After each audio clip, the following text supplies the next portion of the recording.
um ditado popular que diz que nem tudo que reluz é ouro. Isso significa que nem tudo que parece verdadeiro é verdadeiro. Nem tudo que parece certo é certo. Nem tudo que parece ser legítimo é legítimo. Esta verdade está claramente exposta por Jesus no conhecido Sermão do Monte, registrado em Mateus 5-7 e também em Lucas capítulo 6, de forma mais resumida. Na conclusão deste tão importante discurso de Jesus, ele chama atenção para o perigo de sermos enganados ou de nos enganarmos a nós mesmos.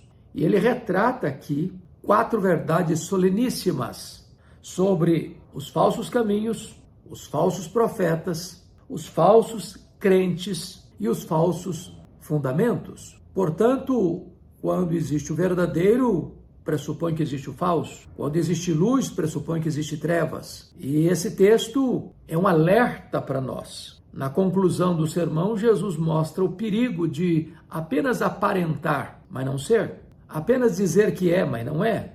Apenas oferecer uma jornada, mas essa vereda vai cair num abismo. Apenas parecer seguro, mas não tem nada de segurança. Então vamos ver os 4 alertas que Jesus Cristo faz em Mateus capítulo 7, a partir do verso 13 até o verso 23. Primeiramente, ele trata dos falsos caminhos. E Jesus diz assim: entrai pela porta estreita, larga é a porta, e espaçoso o caminho que conduz à perdição, e são muitos os que entram por ela.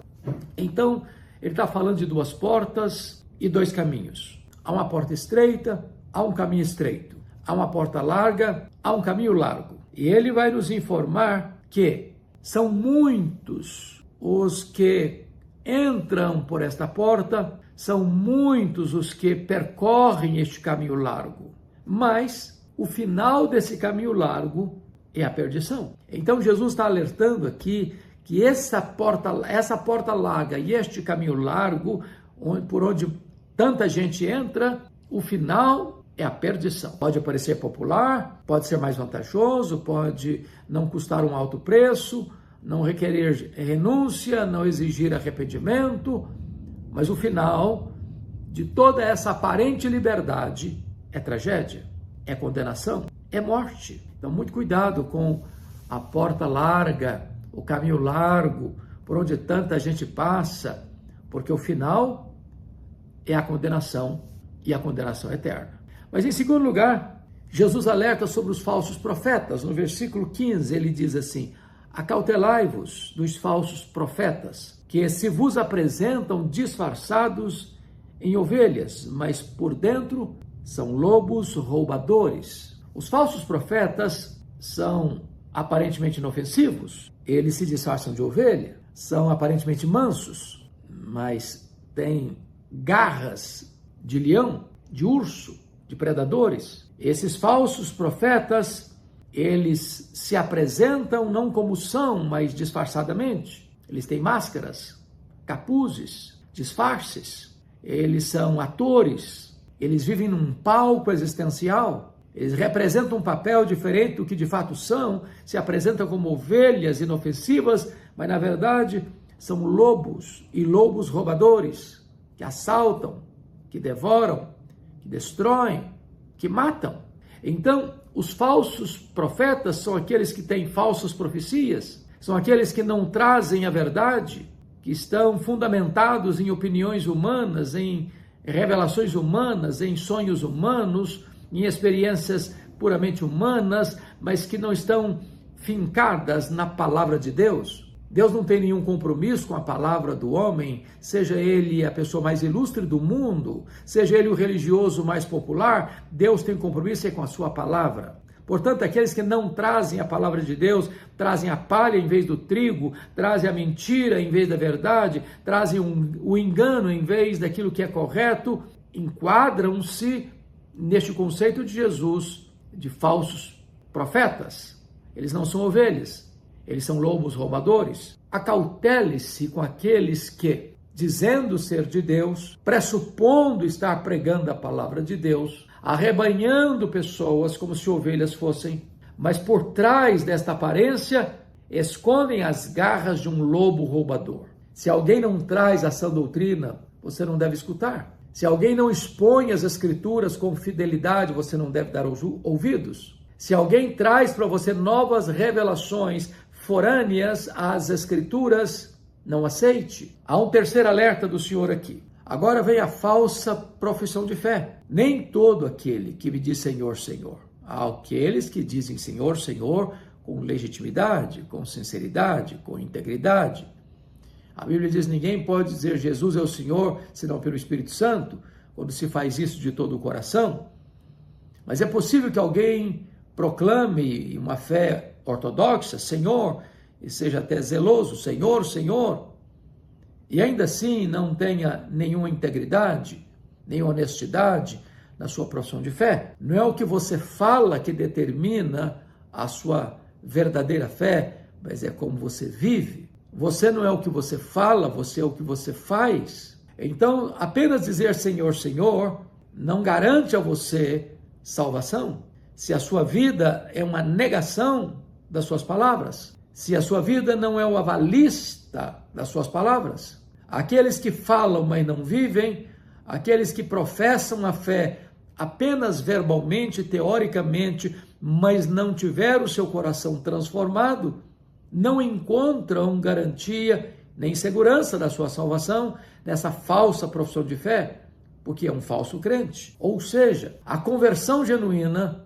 é evidenciada pela obediência. A prova da verdadeira conversão não são as palavras, mas a obediência, as obras. As obras não são a causa da salvação, mas as obras são a evidência da salvação. Se alguém diz que é salvo, mas não tem obras correspondentes, está enganando a si mesmo. É um falso crente. Então veja você que é possível que os falsos crentes sejam também crentes enganados. E não há pior engano do que o auto-engano. Essas pessoas nutriram a esperança de que eram salvas. Se proclamavam como salvas, mas não eram. E naquele dia do juízo, elas vão tentar fazer sua defesa, dizendo: porventura não fizemos em teu nome, não profetizamos em teu nome, não expelimos demônios em teu nome não fizemos muitos milagres. Essas são as evidências que esses falsos crentes querem demonstrar para reivindicar sua salvação. Então, Jesus está nos alertando aqui sobre os falsos crentes. Eles são auto-enganados, acham que são, quando não são. Mas finalmente, já falou dos falsos caminhos, dos falsos profetas, dos falsos crentes. Agora, finalmente, Jesus trata dos falsos fundamentos. Aquele, porém, que ouve e não coloca em prática as palavras de Jesus, é considerado como um homem imprudente, insensato, tolo, que constrói a sua casa sobre areia.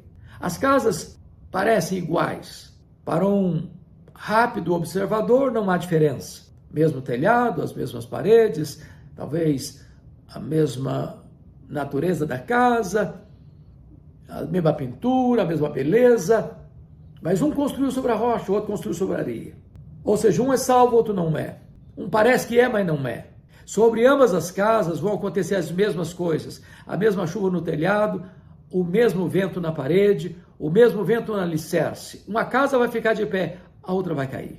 Então Jesus está falando aqui de falsos fundamentos, fundamentos rotos. O apóstolo Paulo, escrevendo a sua carta aos Coríntios, capítulo 3, versículo 11, diz que ninguém pode lançar outro fundamento além daquele que já foi posto, o qual é Cristo Jesus.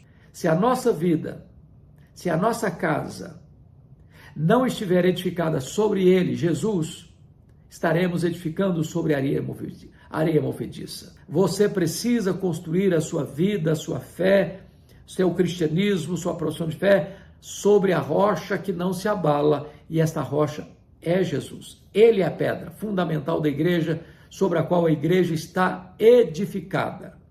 Se a sua vida estiver edificada sobre Jesus, então, quando a chuva cair no telhado, quando o vento bater na parede, quando os rios baterem no alicerce, essa casa vai ficar de pé. Se você construiu a sua fé em cima de preceitos humanos, de regras humanas, de legalismo humano, de religiosidade humana, de experiencialismo humano, de sonhos e visões humanas, quando chegar a tempestade, a sua casa vai ruir, tanto para aqueles que caminham pelo caminho largo, tanto para os falsos profetas, tanto para os falsos crentes, tanto para aqueles que construíram a sua casa sobre um fundamento falso.